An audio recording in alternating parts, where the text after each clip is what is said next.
right, I'll let Mike have an opening statement here, and then you guys can proceed to ask questions. Hi, guys. Obviously, great ball game. Really got to tip your cap to North Carolina. They've had not only an outstanding season, but a really great run late. Very talented team up and down the lineup. I thought our guys, the key to the game tonight, we had a gutsy performance from Mitch on 4 days rest, getting a lead and really getting the ball to the guys that have done a good job for us this year. Chase Smith with a big two and a third innings of relief, and then handed it over to Jordan to close things out at the end. And, Ron Washington, I felt like he hit the ball into the other state. It went so far today. So I'll open up for questions, but a great win for our program. A really great win for the guys. Couldn't be more excited for them as they start their new season.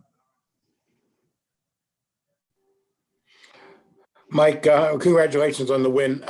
You guys are doing I got no volume, Jerry. Jerry, yeah, I'm just Unmute. You there, Jerry? I'm unmuted. I'm unmuted. You can't hear me at all? Got you now. Okay. Sorry about that. All right, got you. I was just going to say, Mike, that you guys were doing so well all season that all of a sudden you hit the bump.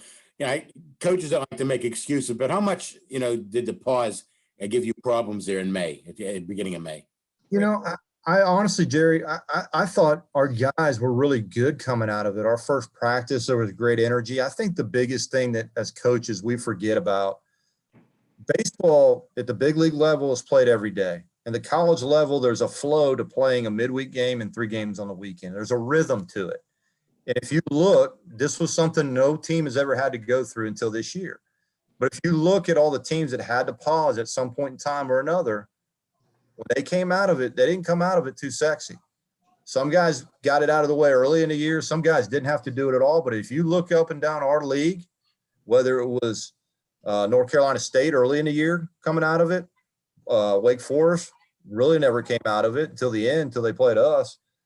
It just, Boston College had a rough spell coming out of it. I don't know if it's the flow of the game. I don't know if it's the rhythm of the game, because I felt like our guys were really in a good spot. Obviously, going in, we're playing really good baseball. But you also have to look at this. We played probably the hottest team in the country in North Carolina State. We lost a 1-run game, a 2-run game, and then things got away from us on Sunday. Wake Forest is a very, very good ball club in their ballpark. They got a first rounder game 1. The middle of their order has got double-digit home runs. Mm-hmm. I don't want to say it was the COVID pause. I think I attribute to the quality of talent within this league. This league is very deep. It's a tremendous, talented league, and anybody can beat anybody.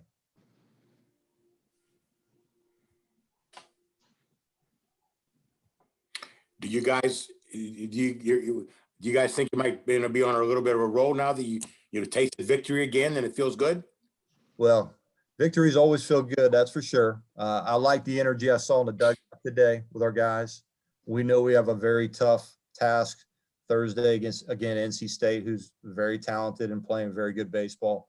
But it's probably more about what we go out and do. We know when we play good baseball, whether it's pitching and defense, whether it's timely hitting, quality of bats, those type of things, we feel like we can compete with anybody.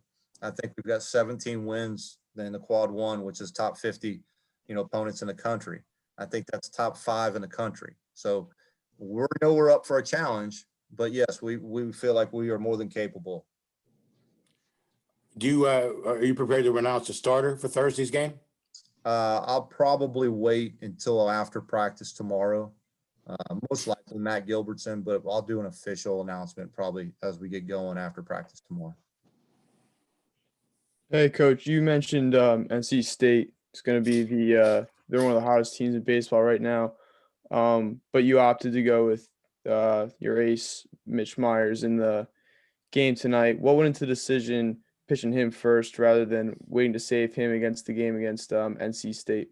Well, you have to look at the health and safety of the student athletes. And when you look at how things were rolled out last week against Wake Forest, he threw on Thursday, Matt threw on Friday, Hanson threw on Saturday. So Mitch was the most rested of the starters, which allowed us, not in a normal 6-day rest period like college pitchers, he only had 4. we knew we had him, but we only had a limited pitch count with him. Matt will have a little bit longer leash if he's who we go with on Thursday.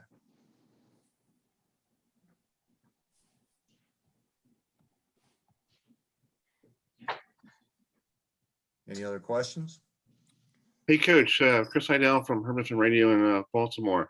Talk about Ron Washington Jr. hit that home run tonight. Is he related to Ron Washington Sr., or there's no relation? You asked the magic question that everybody asks for these reasons, but there is no relation now. Okay. That's a lot. No relation.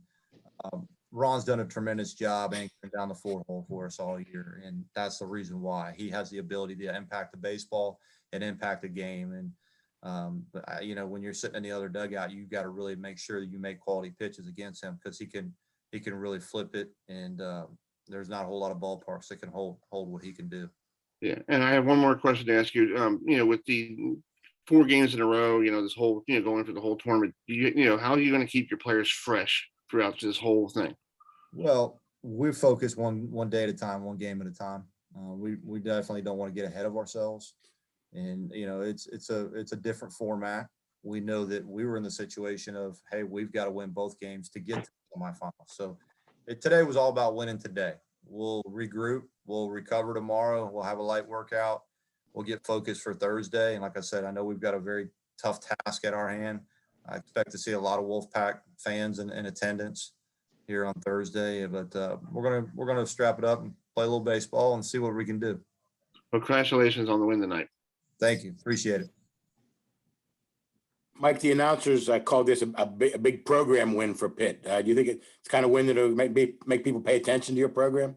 Well, I think what we've done this year has opened up some eyes when we're baseball, and I think when I say this, it's in a time of need where people are wanting to get outside and do things. We've got a beautiful campus. We've got great support from our athletic director and leadership. We've got a beautiful ballpark. We've put together a beautiful product.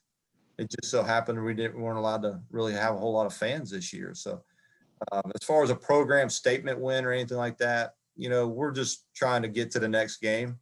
And at the end of the year, we'll sit back and figure out which ones were more important than the others, because right now they all mean something to us.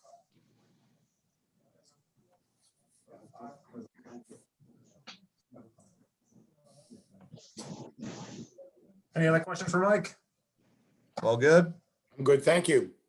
Hell to Pitt, guys. Have a good evening. Mike, thank you. We're gonna have Ron Washington join here in a couple minutes. All right, a couple moments. So stick on.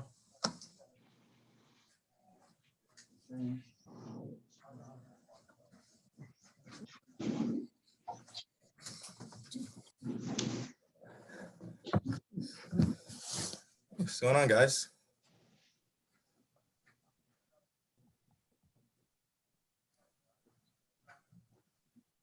Hello. Ron.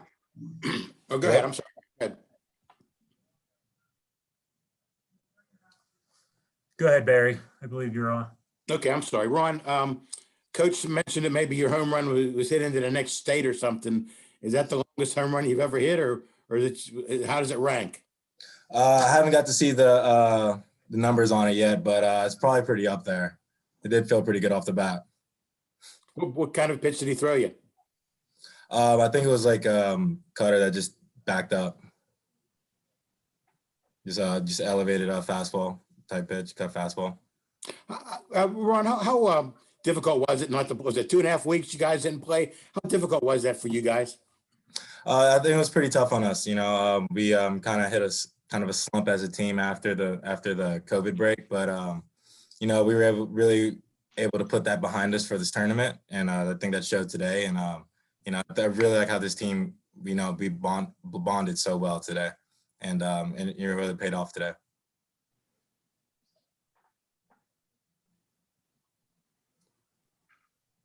Hey, congrats on the win. Just coming into the game knowing that, since you guys are the number 10 seed in the pool, and both these games are must-win games, how does that impact? Is there a sense of urgency in the dugout, or is that something you guys try not to think about as much? Yes and no. We know that these games mean a lot, and but we don't go outside of our routine, you know. We still go about how we go about every other game, you know. So it's so to answer your question, yes and no.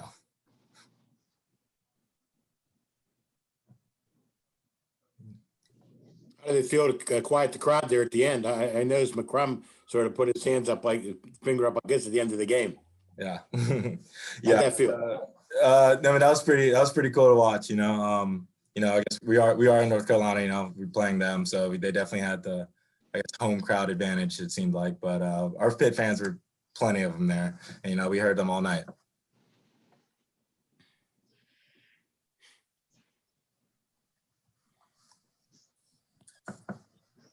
Any other questions for Ron?